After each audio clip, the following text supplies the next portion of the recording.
Hello and welcome back to the Beyond Resistance Pod, where we share hard-won insights to build blue power in red communities and start winning. Hey Jennifer, how are you?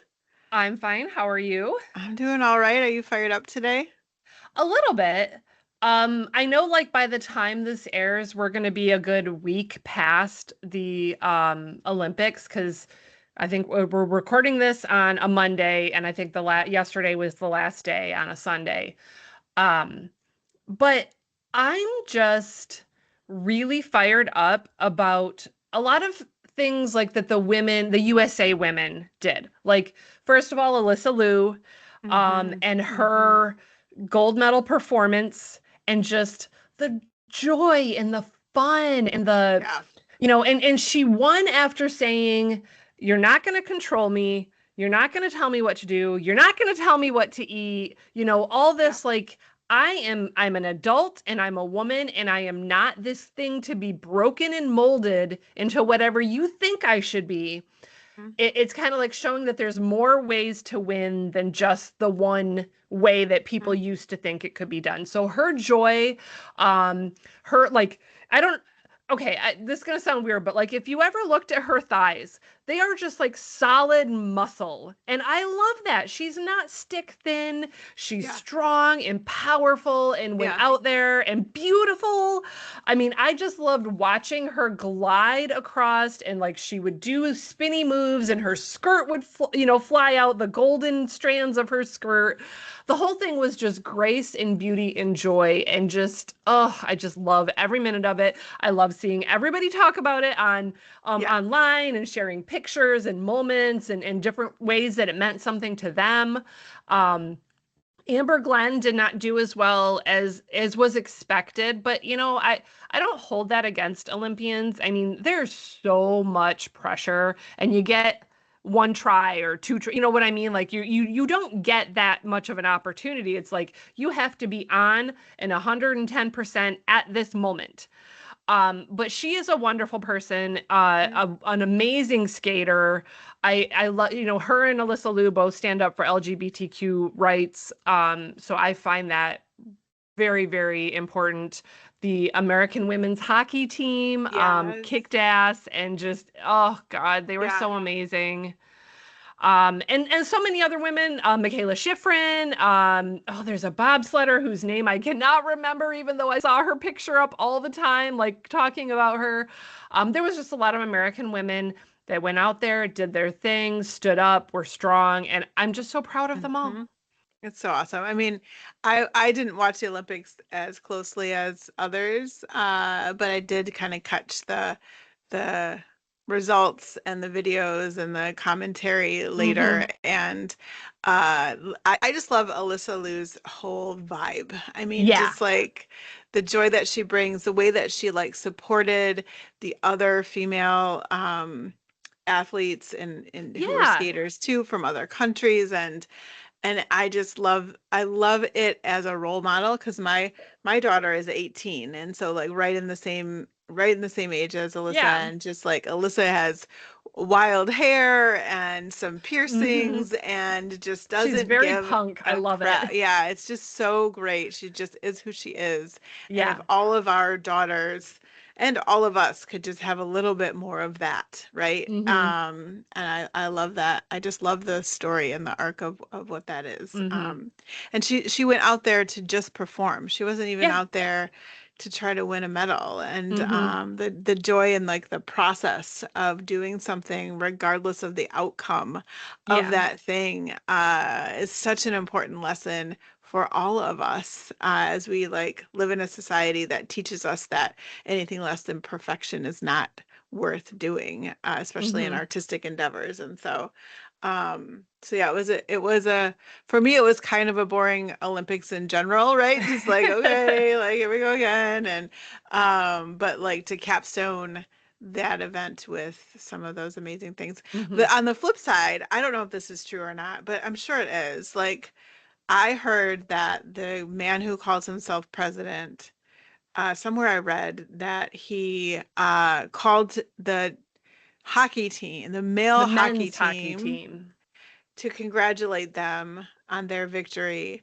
And then on that call, I don't know if he invited them to be at the State of the Union or whatever, but basically joked that, well, I guess I'm going to have to call the women's team now if I called you all and ha ha Mm-hmm. ha, because he's a misogynistic asshole. Yes. And he Yes. will take any opportunity to be funny or think he's funny to, play the good old boy role. Mm-hmm. And I don't know what to expect out of those players, but it would be very cool if some of them basically came out and said that was wrong. Yeah.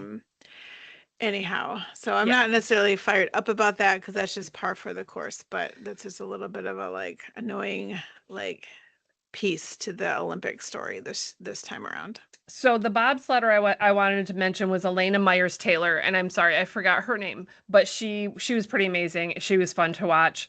Um, and then on what you were just talking about, like the activist in me wants so many of them to be like, nah, no, we're not gonna come Right, see not to you. come. Yeah. But I've ceased to have faith in Yeah. my heroes. We'll see. Yeah, we'll So see. It would be nice, but we can't yeah, expect for that. Um, well, I'm fired up about our next interview. yeah, We got to interview a candidate for U.S. Congress. Her name is Callie Barr. Callie is running for, is it the first district? Is it like first District district. 1? Yeah, And which is a huge district in the state of Michigan, encompass all of our Upper Peninsula, which is a huge swath of land, and oh a my good gosh, yes. chunk of the northern Lower Peninsula. So this is a giant district that she's running for, and she's running for the second time, having lost the last election cycle, but moved the needle in really important ways. And you know what we say about our momentum and our Mm-hmm. enthusiasm, and also coupled with the blue avalanche, I guess is what we're calling it, that's coming in November. But Kelly's an amazing and inspirational candidate, and this conversation was, really down to earth, and she's a has lived for generations in that district, she and her family, and she knows the people, and it's just all sorts of inspiring about the way she's approaching this work, and Mm-hmm. just her level of like seriousness about doing the work on the ground, and it's a big ground to cover, Very big ground. to make this happen. So yeah, what did you think about Callie? I thought she was amazing. Like I Yeah. really listening to her, she would say something and I'd be like, "Oh, I remember that in Sarah's campaign. Oh, I remember how that was in like it just obviously on Similar, a yeah. smaller scale because you ran for state house and she's running for US Congress. Yeah. She's got this great big huge district and it still felt like a big state house district compared to other ones, It was but pretty big. yeah, Yeah. but it just like, she's facing things on a scale a lot harder or a lot bigger than what, you did and what the team did. But it still felt familiar. It still felt Hmm. very, very Yeah. familiar. And I will say, for anybody out there that's listening in the UP or upper mitten of Michigan who wants to like help form a ground team for Hmm. Callie, um, get on her website, contact her, contact us Yeah. for information, whatever. Like we will help you, get down that path because she does have a lot of ground to cover and she's going to need every hand on deck. Yeah, and this is the cycle, right? For those types of races to be won on the blue side of Mm-hmm. things. For all of us who are interested in building these blue power pockets in red communities, like this is the year to be doing Yeah. that. And candidates like Callie are the candidates that we need to be identifying and promoting, not just if we live in her district, but all from all sides, right? Because we need to have candidates like Callie win for the sake of the whole state of Michigan and for the sake of the balance of power in the US Congress. And so yeah, learning more about those candidates, even if they're not in your community, is really important this time. And Mm-hmm. I'm just so thrilled to be able to get to have these conversations with candidates like Callie, doing this amazing work in this like critical time in our country. Yeah. Yeah. Yeah. And like it's going to take a lot of movement for her to win. But even if she doesn't, even if it's just moving the needle, um, it's scaring the crap out of the GOP. Yep. I mean, Yep. we had that in our own community where That's right. as soon as they saw how far the needle moved, during your first campaign, they got scared. So yeah, and it's not just about scaring them, it's about making them realize that they cannot just take advantage or assume that they're going to get these votes. Yep. And maybe they become a more moderate or centrist Republican. I don't know, but Yeah. it's Or everything is worth it. yeah, or we make incremental strides Yes. in that may take a couple of election cycles to Mm-hmm. really see the result of, and Yeah, all like of you. that is really critical too. So Yes. stay tuned for this really great conversation with Callie Barr, and thanks for joining the pod.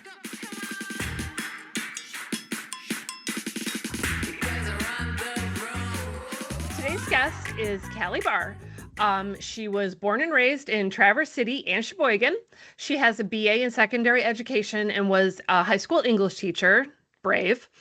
But then she decided to pivot, as we have talked about on this pod before, and she got a law degree from U of M and became a business attorney, and more importantly, also connects veterans to free legal services. She's a wife, mother of 2 girls, and she's also the primary caretaker and advocate for her U.S. Marine veteran husband. He suffered a combat injury, including PTSD and a traumatic brain injury in Iraq. Her website, if you look at her website, the header says military spouse, veteran advocate, mom, teacher, attorney, and I'm not really sure. Yes, those are all true, but I'm not sure they truly describe what she does.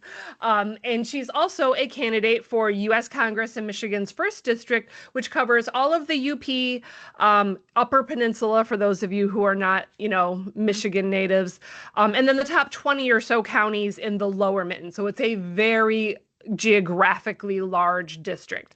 But welcome to the pod, Callie.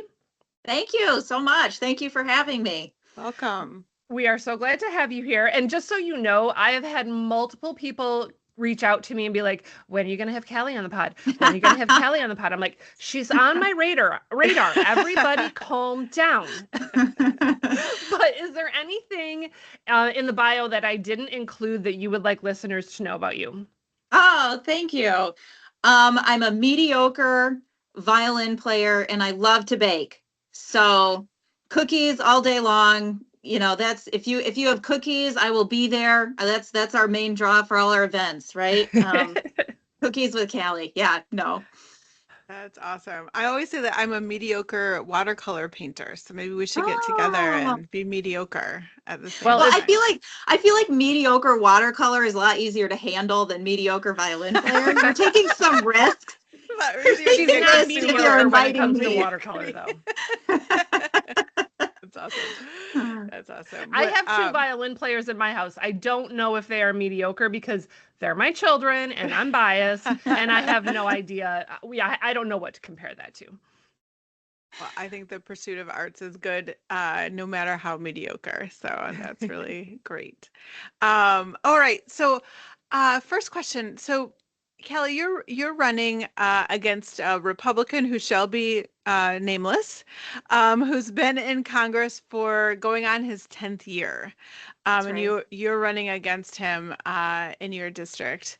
I'm just curious whether or not you or your future constituents have really seen any improvement in your area that can be a result of the work that he has done.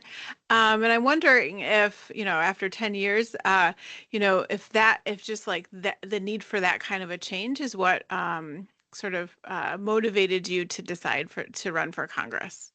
Thank you. Yes, exactly that. I mean, we have not seen a voice for Upper and Northern Michigan over the past decade. And it's directly tied to not having, someone who's actually in the district, from the district. I mean, the Yeah. incumbent is pretty famously lives outside the district in Louisiana. And actually, even this past week, the state Republican lawmakers in the Upper Peninsula pulled their endorsement of him because they said, this guy's not in the UP. He's not around here and he's not making good decisions for us. And it really was a moment, I think, that said, listen, this is beyond party now. This is like, we just want people who care about the people here. And I have deep roots in this district. My family goes back 5 generations. My great great grandma used to teach at a 1-room schoolhouse. I care about the people here. I mean, these are my friends and family and a culture that I love. And when I see things like someone voting against health care funding that keeps our rural hospitals alive, I know we're not dealing with someone who in good faith is looking out for us. We have an aging senior population. I worry a lot about where our grandma and grandpas are going to go, what nursing home, what kind of care are they going to have if we don't have adequate care, if we don't have people who have insurance because we didn't extend the ACA subsidies, if there's no hospital to go to. I mean, Yeah. my grandma had a stroke, and I think about, man, if she had to wait an hour longer when she'd had that, those effects would have been permanent. Mm. And Mhm. the irony of all this is this man's close to 80. He's Mm. close to 80, right? He needs health care. And I can tell you he's not getting it up there. He's getting it somewhere else. And so it's time for a voice there. It's time for a change. And I'm not the only one seeing it. And so I think that also is a change for this election cycle as well. But yeah, we jumped in. I mean, this is my home. This is my backyard. And, Mhm. I think initially too, I come from a military family. So when we had someone who wanted to sign on to the lawsuit to, discredit our votes in Michigan, who Mm. really cheered on January 6th, it felt like such a betrayal of his oath of Yeah. office. Yeah. That for us, this felt like another way that we wanted to serve. Yeah. Well, thank you so much for running. And I can imagine that issue of the potential risk to rural hospitals being a huge one in your district. Is that It something you're keeps, hearing about a lot with your yes, community members? it Yeah. is. And not just the community members, but the hospitals themselves. Yeah, They're for sure. scared. And we have had 3 labor and deliveries close in the last year and a half. So for women who want to have a baby, we're taking on risk now. Now, if you have to drive 2 hours, what's that mean? What's that mean for the family? We've talked a Mhm. lot even about the costs of things going up. Well, if I've got a husband who works and I got to take my wife to the hospital, and now we've got to account for a 2-3 hour drive, what's that look like? I mean, are we Mm. staying in a hotel? Are we what's the risk to the baby and mom if we don't get there in time? I mean, and then if I want a young family and I want to move up north, Mhm. what's that look like? I mean, if I Mhm. can't reliably have a place to have a baby, that's going to be tough to do. Yeah. It keeps me up at night. It keeps me up at Absolutely. night. Yeah. Absolutely. I think about that a lot too. I used to live in the Thumb, in Harbor Beach, and they have a very tiny, tiny hospital. But when we moved there at the time, I was like, wow, this is awesome that they even have this. And then there's another hospital 20 minutes away. Again, not a real big one, but still a hospital. But as soon as a lot of these things started happening, that was my first thought was, oh my gosh, are my friends back in the Thumb still going to have access to healthcare? Or, what's going to be restricted? If the small one in Harbor Beach closes, is the one in Bad Axe going to stay open? And most people in those areas did vote for Trump and for the Republicans. But I still don't want them to suffer without, No. healthcare, without hospitals, without the availability for all of that. Well, and I think about our nurses and our doctors and folks that we want to stay and we want to recruit to these Yes. areas. We're making it really hard Mm-hmm. and really unappetizing to come work where we need them. I Yeah. mean, we think about burnout and asking people who really care to continue to give more for less. Mm-hmm. So I talk to nurses, Yeah. they're burnt out. They They're burnt are. out, or Yeah. folks in our social services. I sat down with a woman who works with, folks with disabilities just to get a read on what she was seeing. And in our conversation, I just said, how are you doing? And she just started to cry, Mm. just cry because she felt like there was just no light at the end of the tunnel. Yeah. And it shouldn't be that way. Yeah. I Mm-hmm. think that's the thing that gives me a lot of purpose right now. And this is going to sound funny, but like, we didn't get here by accident. We got here on purpose. Mhm. And the reason that motivates me is because it also means I know we can get out of this on purpose too. Mm. Yeah. I agree. Yeah. Yeah. And that includes sending people like you to Congress. Yes. That's the important Yes. thing is everybody doing that work to get people like you in places of power where we can make those big, bold, transformational changes that are really going to affect people's lives for the better. Yeah, and it's the work we do all along. I get a lot of folks that are like, oh, you're in rural northern Michigan, upper Michigan. And so then they lose interest in what we're trying to build and what we're trying to do here. And I have to remind folks that it is often the quiet work. It's the quiet before the storm that matters when you're building and organizing and connecting with people, that makes it possible for lightning to strike when you need it to. Right. Yeah, because, and we'll talk about this further on, but we're looking at a potential big big blue wave, tsunami, shift, whatever anybody wants to call it for 2026, is likely that we will have some kind of a blue shift. The magnitude of that is, indeterminate. We don't know what that's going to be yet, but you can't just ride that wave and hope it's going to happen. You have to have work done on the ground and be ready to hit that wave. And you use the lightning analogy, but yeah, like it's not just like I'm just going to sit here and do nothing. No, everybody has so much work to do in order to build that wave and really make it be what we need it to be. Yeah, and here I'm calling it an avalanche. Yeah, I like that. I'll take that too. Yeah. And the truth is, we're not just trying to win one election, right? Yeah. Like there's a wave can happen, an avalanche can come along, and we can win one election. But in order to be actual makers of change in this country, we have to win multiple elections. And that includes laying the groundwork now for the long game that is politics, which might not include wins everywhere, but can start to shift the needle in all the places we need it to. Yeah. So your campaign slogan is Fight for an Affordable Life, LIFE, local housing, income, food, essential care. All very important things. Can you tell us a little bit about that and what it means to you? Yeah. So when I travel the district, I ask pretty much everyone I meet, what keeps you up at night? If we, because this is something I want to say too, a campaign isn't just what am I fighting against? It's what am I fighting for? Yes. And so I always want to know, like, what do you want in the future? What do you see for yourself? What would you like to have? And what struck me is that so much of what people want are just the basic necessities. And it just hit me so hard because when I thought about even the founding of our country, we said we believe that we're equal people and we have an inherent right to life, liberty, and the pursuit of happiness. And I thought, what does it mean? What does it mean to have equal footing, to have a shot at a life today?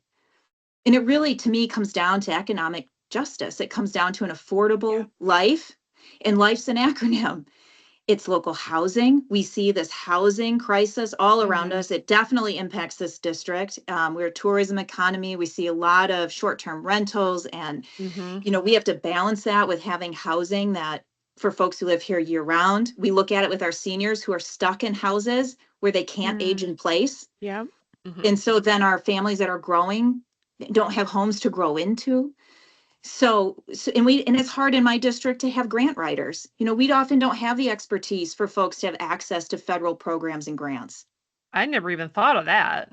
Yeah. So there's things we need to actively participate and have a voice in getting just a roof over your head. When you're working, we got high ALICE stats, asset limited, income constrained folks that are the working poor and they can't put a roof over their head. We got a lot of moms that are like, I'm ready for junior to get out of my basement. And a lot of juniors that are like, I'm sick of mom, hovering over my shoulder. But it's a real crisis. So local housing income, I think about having a sustainable income. We have a lot of folks in the gig economy. They don't have 401ks. There's no retirement. We need to protect Social Security. We need childcare. You can't earn an income if you don't have safe and affordable childcare. It costs the Michigan economy $3 billion a year for uncompensated, just childcare costs to our economy. And New Mexico, poorest state in the union, they just figured it out. Yep. We can do it. And supporting our unions and and I think too, of course, we know AI is coming. So we got to make some real tough decisions on what it means to be innovative, but also to be participants in what is going to be the economy of tomorrow and not be shut out, of that. So LIF, food, support our farmers, our local food supply, expand our mobile markets. I have a lot of food deserts here. We want people to have access to good food. And, we had the SNAP cuts. This is the first time in modern American history where the federal government has not guaranteed food for the elderly, the disabled, and children. Children. And you think about this, while at the same time, the incumbent here voted for tax breaks for the wealthiest Americans who have ever existed. And then essential care, our healthcare, which we've been talking about, just the ability to age with dignity, when you're sick, to be able to take care of yourself. Yeah. I have a woman in the district who's in her 50s and trying to put a child through college, has cancer, and her insurance went up $1,200 a month. So I think about these impossible situations we put folks in, the impossible choices that we didn't have to do that. And it's not easy. None of this is easy. That's the thing. We hear a lot of slogans around campaign time. I think what we need is the political will, though, to actually start chipping away and working on this and really trying to make things better for people. And I think right now we get folks that, and I think about even the incumbent, they care about power or whatever it is. And serving this billionaire class that really has said some people matter more than others, that we are the people who matter. And we see that in the Epstein files, and other people are throwaway people. They don't matter. We're not equal. And so all of this is a real coming back to the basics. A fight for an affordable life is a fight in the economic space that's been used against us to say we don't matter. We do. So this is a fight to say we matter. And I also think it's a fight for our democracy through that avenue. Absolutely. I love that acronym. It feels so exactly right. And the thing that I'm thinking about as you're talking about it is like, we have like the literal history of our country on our side. We have the like values which we're supposed to be standing on, all the pieces of a constitution and all of that, that is on our side as we're kind of, as you say, getting back to all of that, because one vote should matter, each voice should matter, like all of those things that we learned in elementary school and like junior high civics class about, separate, branches of power and all of the things, which is like, you're right when you say like there is an intention to get us to this point, but there can be an intention to get us away from this point back to those values and the truth of our country. And I appreciate the way that you kind of boiled those things down in something that has very clear like connections to what folks are experiencing in your district and and much of the state of Michigan and a lot of the country. Yeah, and that's like to add on to that, like I think about, I'm not like a huge Ezra Klein fan. I did read his book Abundance. It's not like, I know there's like all sorts of controversy about whether his book was good or not. But the one thing that I will adhere to in our use of the word abundance, there's so much money out there. Why are we giving it back to the billionaires when there are people who need it? That we have the money to have healthcare, to make sure that the needy are fed, to have housing for everybody, to build better roads and bridges, to, improve water systems, to improve like whatever, like all of these things, this infrastructure that will make life livable. I'm not saying fancy and luxurious, just livable for every person is totally within reach. Right. But instead of even attempting to do that, the Trump regime and the Republicans voted to give more money back to the rich. And supposedly it's the trickle down economics thing. Well, I'll tell you what, none of that has ever trickled down, and it sure hasn't done it in the last year. No. And I mean, even when we think about like the 1960s, the tax rate for the top 1% was 90%. Mm-hmm. Today it's 37. Mm-hmm. And there are a lot of examples like that. I mean, and I think there is always this, we have had to come back throughout our history to answer this question, like, America, do you really believe what you say? We fought a civil war over it. We have the civil rights movement, the women's suffrage movement, the labor movement. And this is, when I think 100 years ago, where we had technological advance and mass income inequality, it was like a 20-year fight of normal working people to again stake a claim in the economy and the government and to say we matter, right? We're not going to have our kids in mines bent over and broken. We're not going to lock up women in factories where they have to jump out a second story window if the building light's on fire. Today, we're there again, where we have to decide if we're going to matter for the next 100 or 200 years. And, much of human history is the very boring story of strong men who stand taller than everybody else because they're standing on the necks of the poor and the working class. And every once in a while, I think you have something exceptional that happens that changes the course of human history. I do think that happened at the founding of the United States, where we said all people are equal. And we're being tested, and we have to come back and answer that question again today. Yeah. Yeah. You reminded me of a conversation that we got to have with Congresswoman Sarah McBride, who talked about sitting in the halls of Congress and thinking about all of those moments in history, right? Throughout, from the founding, Boston Tea Party, through the suffrage movement to civil rights movement, and on and on. And here we are at our own inflection point. And she said something like, we will not be the first generation to give up on those ideals. And so what you're talking about, like putting what we're trying, where we are today in the context of history is so important. Well, speaking of the context of history, Jennifer mentioned in your bio that veteran services are a really big and very important and personal part of your campaign. I wonder if you could talk a little more about that and about what you'd like to see Congress do to make life easier for veterans. Oh, thank you for that. I was married at 18. I mean, right out of high school. My high school sweetheart, post 9/11, enlisted in the Marine Corps, wanted to fight for his country. And I think we were kids. We were kids, and we went through a lot.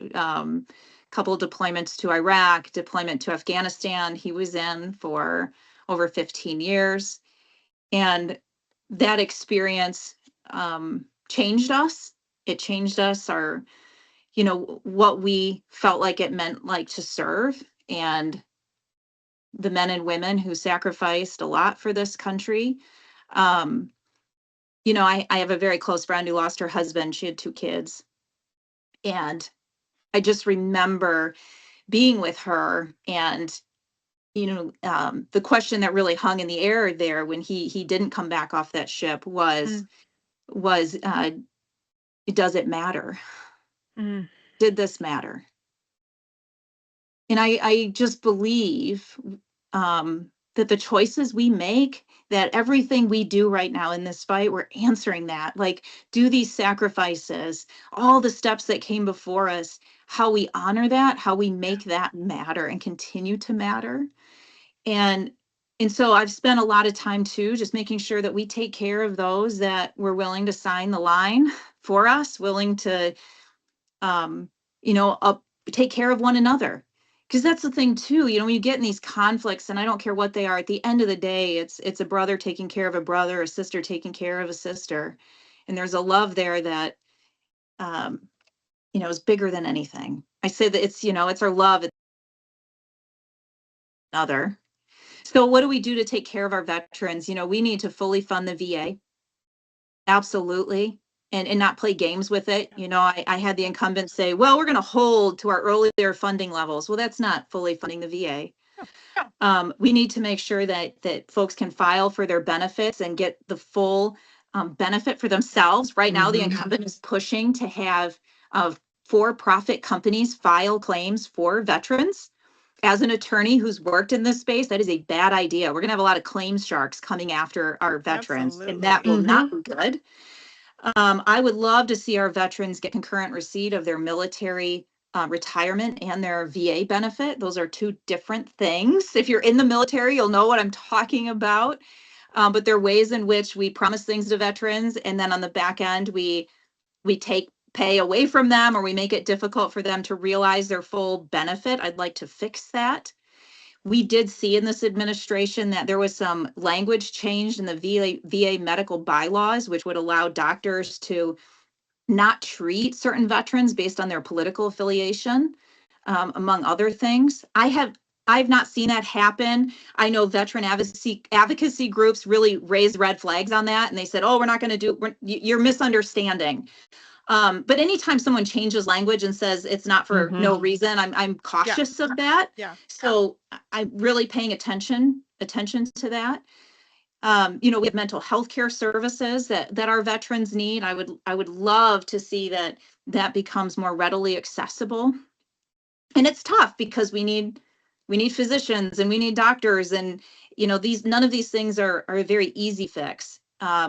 But there are good things that we can do, and a lot of that relates to just being honest about funding our veterans, funding the VA, not trying to privatize everything, which I don't think is a great fix. No, I would agree. And I do want to go back to one thing you said, because it kind of gave me chills while we were sitting here talking. But this idea that does it matter? And everything that we do is helping to make it matter, and make sure that it matters. And that's something I'll say to myself if I just feel overwhelmed and or am I even doing the right thing anymore? I could be taking a job that would just give money to my family, and it's not necessarily doing anything what we're trying to do here. But I always say, who are you and what do you want to do with your life? Mm-hmm. And some moments that means I'm a mom and I want to pay attention to my kids. And some moments it means I'm an activist and I want to make sure that I can do whatever I can for my community. And, and I totally respect that. I see that's what you're doing too. It's who you are, what you can do, and you're trying to get out there and get into a position of power so that you can actually make more of a difference than you already are. Thank you for that. I encourage. Edmund Burke said, the greatest mistake you'll ever make is doing nothing because you could only do a little. Yeah. And I remind folks a lot that maybe you can't run for Congress, but maybe you can send a letter. Maybe you can do a postcard or make a call. That everything matters. It does matter. And I believe that, any weight we put on the arc of the moral universe, it matters. We can't have that avalanche without a whole lot of snowflakes. Right. So you have run for this seat before. Mm-hmm. You ran in 2024, and it was, I think I said this earlier, but it was a Trump election year, which for those of us that pay attention to polls and statistics and numbers and, all that kind of stuff, when Trump's on the ballot, every normal thing goes out the window. So you lost by 21 points. And like I said, that's a hard number to really use because it's not a Trump election. We're going to have a blue wave. We just don't know how far that's going to shift. But because the first district is very Republican, what do you plan to do to help move that needle even further in building blue power for your campaign, but also things that people can replicate in their own communities? Because that's kind of what our pod is about. It's helping people in communities like yours really build that blue power for now and for the future. Thank you so much. So yes. So I when I think about the last election, what we had to was globally governments shifting to the right. And so it's always helpful to put ourselves exactly like you said in this context where it wasn't even just the United States, it was also just globally. Yeah. And then in the US, we saw on average about every county go 5 points further to the right. Yep. In our district, when we looked close at the data, a couple things that were positive.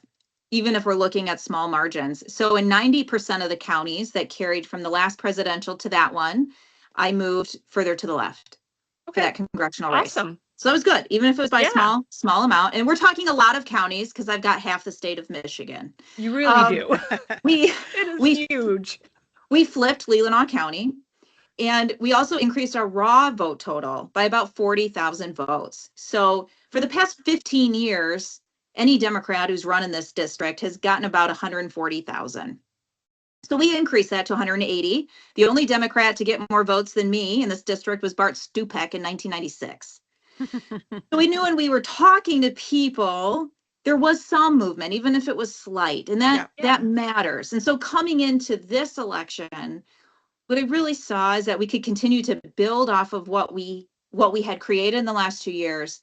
But what's been very exciting on this campaign is just the field program that we're building that's unbelievable.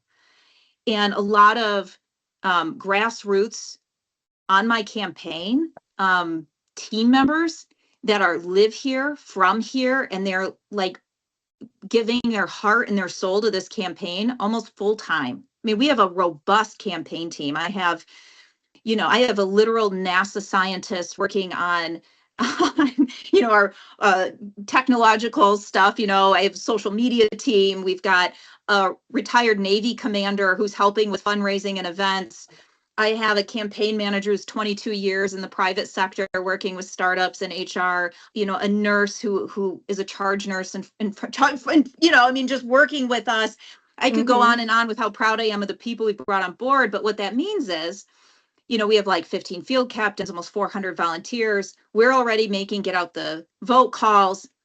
I also made an effort to have events and house parties everywhere. I mean, we've had hundreds. So we did them all throughout the summer and fall, and we're continuing that. And that reach has been just amazing. And we're raising money. So that's, we raised probably over $1 million last cycle. We're on track to do that again. And what's really awesome is that's just totally organic from folks here. So that's been exciting. And I think that's one thing we really miss out on in rural areas. You hear as a congressional candidate, just be in a closet and make phone calls and raise money. Yeah. Right? That's it all day long. And you do that, and then everybody goes, well, I don't even know who you are. Why would I trust a 30-second TV commercial? When honestly, a conversation with a neighbor would mean so much more. And it takes a lot more work, I'll tell you that, to organize like this. It really does. And you need a lot of help, and you need a lot of people who trust what you're doing and are willing to bring you into their home and start organizing in the community. So that's been really, really exciting. And it was something I heard a lot when I ran the first time. Don't even bother. Don't even try. This field piece. I don't think that's right. You need both. Ideally, you need both. But I tell you what, like, even I'm telling people to be bar bedazzled, wear like my name on a button. And so I have these women that are they wear it everywhere, and they have pockets full of buttons. And whenever someone comments on it, they hand them a button. Nice. We got thousands of these out there. I mean, I was in town and someone goes, oh, I like your button. I was wearing one. And I said, oh, thank you. And she goes, I'm going to vote for her. And I said, great, me too. And, just our campaign, we get calls every day from volunteers. I mean, it is so different. I can't even tell you the outreach and working hard with our local media to get earned media, right? And third party validators, having folks in our community talk about why we'd be good and why this campaign matters. So we have press briefs about every 2 weeks, every 2-3 weeks. That's been good. Yeah. To hear you talking about your field strategy is so interesting to me, because like you're talking about like something that could be true of anyone running anywhere, right? To have both a really clear field strategy and also, a fundraising strategy, like all of those things. And then I keep thinking, yes, that's true. And then I think about just how huge your district is and what that must be like to try to implement a field strategy. I mean, for folks who are not familiar with Michigan, like this is literally half the state. It's like how many square miles? I mean, it's just like probably the whole state of Delaware is your district, I would guess. Like it's enormous. So how does Huge. that like translate to, obviously field strategy, Practically. those Yeah. conversations are so important, but oh my goodness, how are you doing that in such a huge district? So it's a combination of both canvassing and phone calls. And what we Yeah. did was set zip code. So when you're a phone banker on our campaign, you're calling people in your neighborhood. So you can say, hi, it's Suzanne. I live in town. I see you don't get your mail-in ballot. Here's how you do it. Can we help you? Mm. We want to make sure you vote this midterm. Mm-hmm. For our doors, it's obviously where more of our population is condensed Sure. Yeah. around our urban areas, if Yeah. you're willing to call them urban. But we can do this. And what we really saw in our numbers is that we had a lot of Democratic and independent voters who just didn't vote, Mhm. didn't vote. And the Mhm. numbers are there to take the seat just by engaging those voters.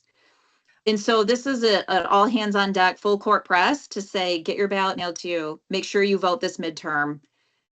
And I think too, just the political chaos we're in right now, we're also seeing a lot of activity on the ground that indicates there's a lot Yeah. more, there's a sense of urgency, and there's an Mhm. appetite to make sure that people are voting. Yeah. Even our No I'm- Kings rallies up here. I mean, we're Yeah. setting records. The state, we've never seen this before in the state of Michigan. We had 8,000 Traverse City, 4,000 or 5,000 Marquette, 2,500 in Emmett County. I mean, That's we've amazing. never seen numbers like this Yeah. ever.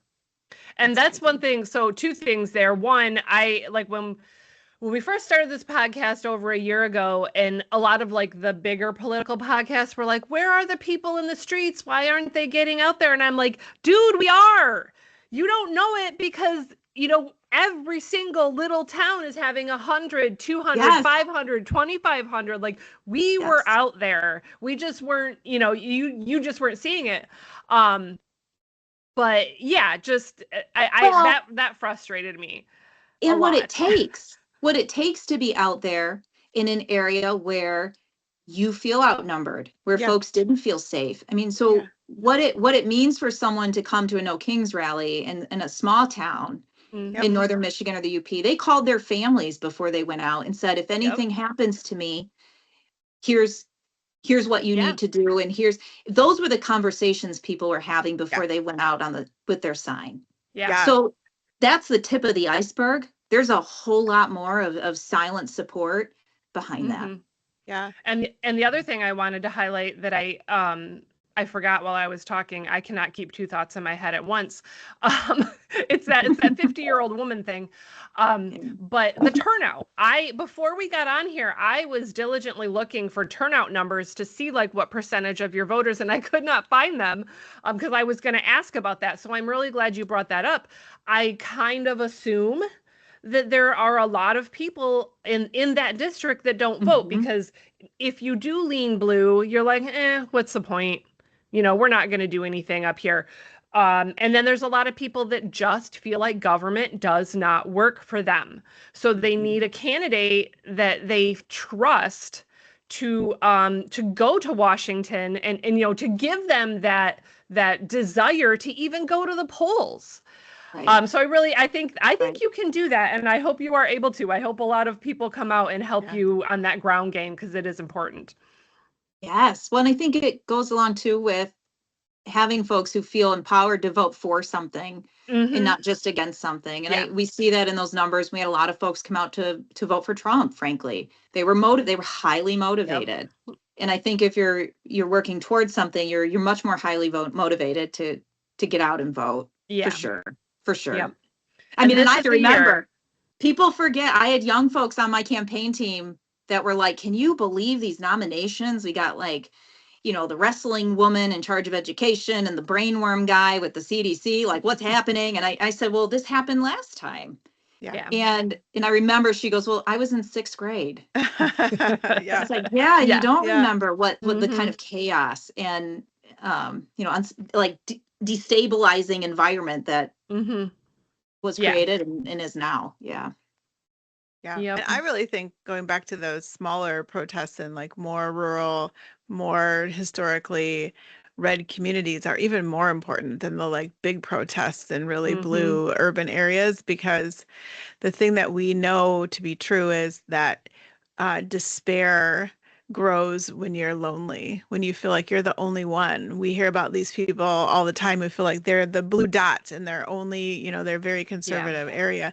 But if you think you're the blue dot and you drive by a group of 5 people with signs, anti-ice signs on a corner, now you're not alone. And like courage starts to grow when you find a community. And so those small like rallies and demonstrations across the country are so important to all of that and to keeping the momentum that you're pointing out in the numbers, even though you lost last time. Like if you break down and do the analysis, like there's so much encouragement in what you just shared about your results. That's very exciting. And that's the other thing about I think I used to encourage people to try to go to bigger protests, because I'm like, if the bigger the protest, the more they know we're serious. And now I'm like, no, do your protest in your town, because the 100 people that show up in Gladwin, Michigan mean so much more to their neighbors than the 5,000 people that show up in Lansing. They or 100 more people in Lansing, right? Like 100 people in Gladwin they is can more be like important. Those Lansing city people, they're all liberals. But if you see your farmer neighbor, your the clerk at your grocery store, the nurse at your hospital, whatever, you see them out on a street corner saying, "I'm not okay with this," you might be more likely to reevaluate, what you think. That's right. It's courage then becomes contagious. And we see that with yard signs. That's why I do believe in them up here. It matters. We need people to know. And what's always struck me too is that we're the areas that are hit the hardest. And so it frustrates me when we don't get often the look or the resources of, say, like the National Party, because if you want to talk about affordability, it's happening in rural America. It's happening here where there's despair. And if we're not talking and messaging and putting effort into really hearing these stories and understanding the urgency behind it, it's not going to be authentic. Your messaging isn't going to be right? I mean, taking care is it's being there year round. It's showing up, it's having the message. And, that's why it's so important to build the infrastructure. So I thank you for doing this podcast. I mean, this work really matters. Yeah. So important. Okay, so our last question is usually a fun question, if you're game. Yes. It's a question that's not about politics or anything like that, just a way for our listeners to get to know I don't know. our guests. This one's kind of political. This one might be political. All right, so here it is. So in the Upper Peninsula, also known as the UP, there is a dish that is known in the UP called the pasty. So not pasty, also not pastry, right? Not to be confused with those things. So pasty, and there is debate across the state about how the best way to have one. So a pasty is like a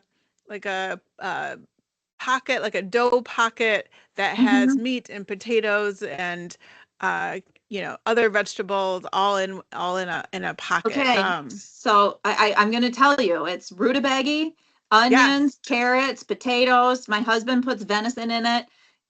He's a hunter, so are my daughters. So that's usually how we make our pasties. I grew up making them, so even Sheboygan, we're right below the bridge, but we always said we were the UP town that fell below the bridge. We're the prettiest of the trolls. Made pasties growing up. They're great because you can just throw them in the freezer. And then as a mom, I love that. I can just pull them out and we're good to go. Yeah. How do I eat my pasty? How do you eat your pasty? Okay. So this is going to sound like I'm just trying to be cute and a real politician, but actually this is the honest truth. I do half with ketchup and half with gravy. Yeah. I like both. Okay. I like cut both. it in half. I literally do. It. Okay. I literally do. Yep. The only time I'm going to allow both sidesing. Do you dip in ketchup and gravy, or do you like smear it all over the top? No, I like slather. Yeah. Slather. Okay. And then, fork in it. Yeah. But pasties, those are from mining days when people would need a hot lunch, right? And you'd make this, and there's something you could have down in the mine. Yeah, you just hold it in your hand. You didn't need a fork or a spoon, although I do use a fork to eat mine. Well, after you smear it all over with, gravy and Okay. ketchup, you gotta But- have a fork. I'm not a big ketchup fan. Ketchup goes on hamburgers and hot dogs. That's like just about it for me. And I don't even really like the gravy all that much. I eat my pasties sans anything. Purist. Nothing on it. And I also only eat vegetable pasties. What? Oh. I've tried. Okay. I've tried so many years and years and years. And different places do make a good meat pasty that I'm okay with. The ones down here below the bridge, I'm not gonna. I just the meat's just not good. I don't know what they're missing. It's just not. So I love a good vegetable pasty. I still do the rutabaga, all that stuff. I love them so much. But yeah, nothing on it because I just think they're the most delicious thing without.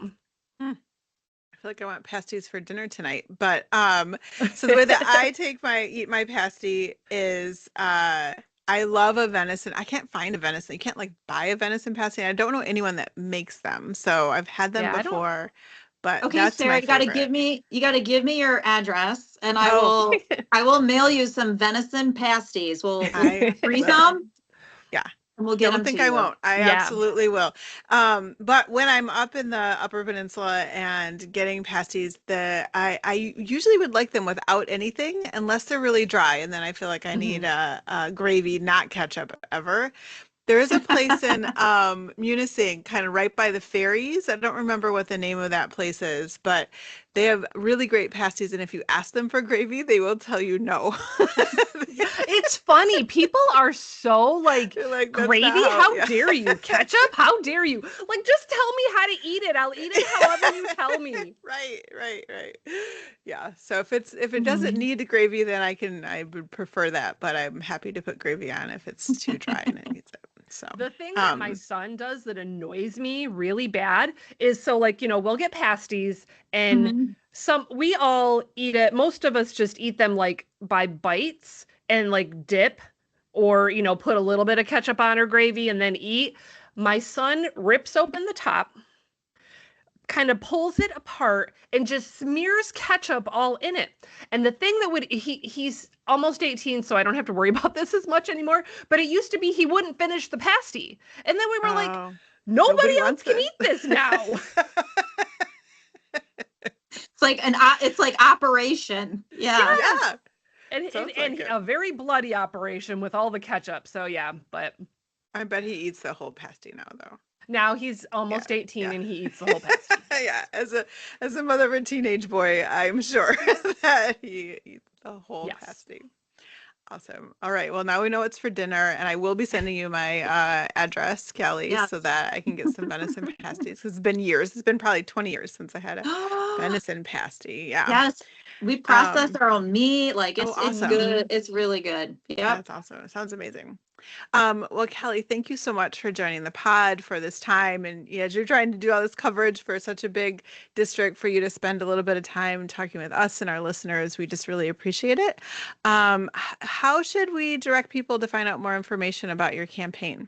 Yes, thank you. Please come to the website, Callie, CALLIEFOR,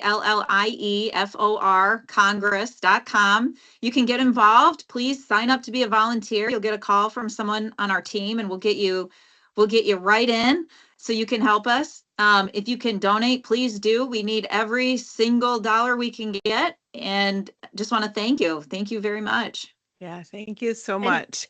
And even if you don't live in that upper, area of Michigan, especially if you're from, say, like a blue area that always votes blue, I don't want to discourage you from, donating to your local representatives and whatnot, but I do. Someone like Callie needs it a lot more, and it's going to go a lot further, and it's going to make a lot bigger difference than if you give it to your representative that wins by 20 points every time. That's all I'm saying. If you want to make more of a difference, give money to Callie. Yeah. Thank you. Good advice. Well, thank you again so much for joining us. Thanks for running. Thanks for being such an inspirational candidate here in the state of Michigan and doing what you're doing. And thank you to all of our listeners who joined the pod today. This has been the Beyond Resistance pod, where we share hard-won insights to build blue power and red communities and start winning. We'll see you next time. Thank you, everybody. You can listen to the Beyond Resistance podcast on all major platforms. Leave us a review to boost this episode and help us reach more blue dots and red seas. Follow us on social media and like, share, comment to increase our reach. Subscribe to our Patreon and gain access to our private Discord channel and make monetary donations of support through Venmo. You can find all of this and more at beyondresistancepod.com. Beyond Resistance is a Beyond Resistance LLC production. Producers Jennifer Austin and Sarah Schultz. Editing Jennifer Austin. Theme song We Run the Room by Shadow Kitten.